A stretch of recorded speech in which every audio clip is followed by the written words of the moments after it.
नमस्कार. लोकमान्य गुरुकुल टिळकनगर शिक्षण प्रसारक मंडळ डोंबिवली.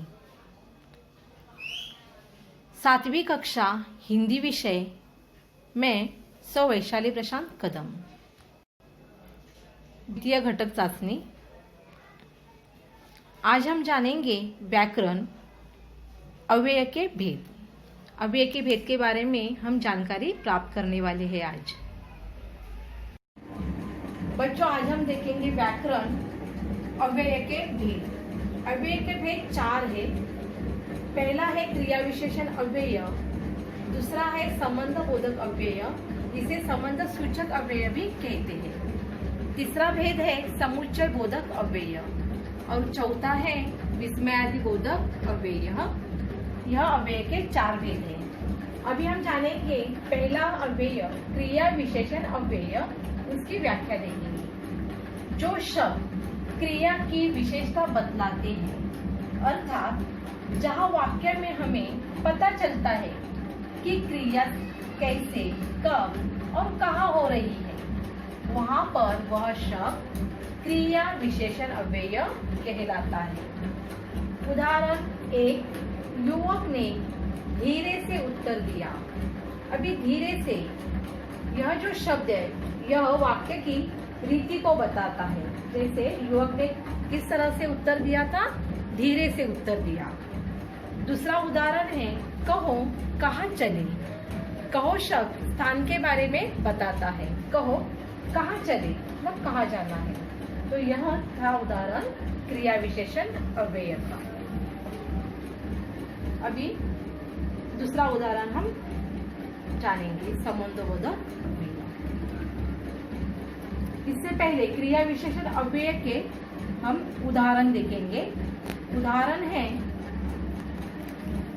आसपास, आजकल, सर्वत्र, जरा, अचानक, मत, भी, आगे, धीरे धीरे, जैसे अभी मैंने यहाँ पे दिया, प्रतिदिन, हर रोज, नित्य, पहले, अभी, आज, कब, बहुधा, अंदर, बाहर, सामने, ऊपर, नीचे, पास, किंचित, एक, शायद, अवश्य, कदाचित, ठीक, केवल, बहुत, परसों, अकस्मात. यह जो उदाहरण है यह क्रिया विशेषण अव्यय के उदाहरण है. और इस क्रिया विशेषण अव्यय के और भी 4 भेद है, जो भेद हमें पढ़ाई के लिए नहीं है, आपको एग्जाम में वो नहीं रहेंगे. वह क्रिया विशेषण अव्यय के 4 भेद है: कालवाचक, स्थानवाचक, परिमाणवाचक और रीतिवाचक. ये भेद हमें सेपरेटली नहीं है एग्जाम के लिए, तो आपको ये याद रखने हैं 4 भेद और इसकी व्याख्या. बच्चों, अभी हम अव्यय के भेद के दूसरा प्रकार हम देखेंगे. दूसरा भेद देखेंगे संबंध बोधक अव्यय. देखिए, संबंध बोधक अव्यय की व्याख्या. जो अव्यय शब्द, संज्ञा या सर्वनाम के बाद आकर उनका संबंध वाक्य में आए हुए अन्य शब्दों के साथ जोड़ता है, उसे संबंध बोधक अव्यय कहते हैं. बच्चों, व्याख्या समझ में है आपको. जो अव्यय शब्द संज्ञा या सर्वनाम के बाद आकर उनका संबंध वाक्य में आए हुए अन्य शब्दों के साथ जोड़ता है, उसे संबंध बोधक अव्यय कहते हैं.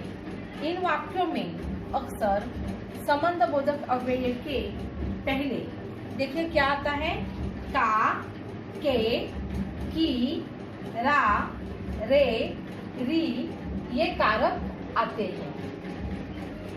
अभी उदाहरण देखेंगे हम. देखिए, उसकी आंखों के सामने अंधेरा छा गया.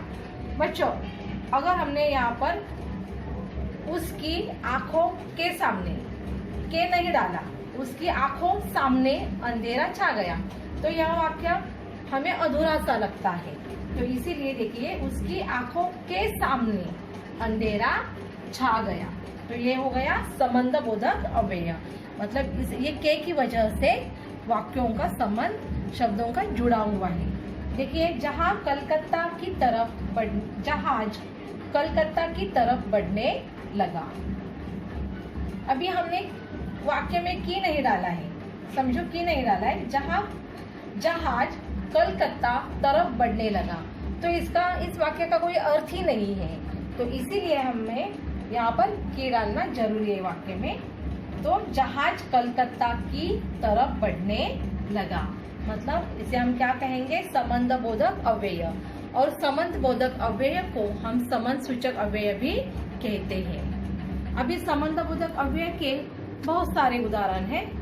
और, तरफ, बाद, आगे, पीछे, सामने, करीब, यहाँ, पूर्व, पास, बावजूद, लिए, अंदर, साथ, ऊपर, नीचे, बदौलत, सम्मुख, अपेक्षा, बजाय आदि यह संबंध सूचक अव्यय के उदाहरण हैं। ध्यान में आपको रखना है।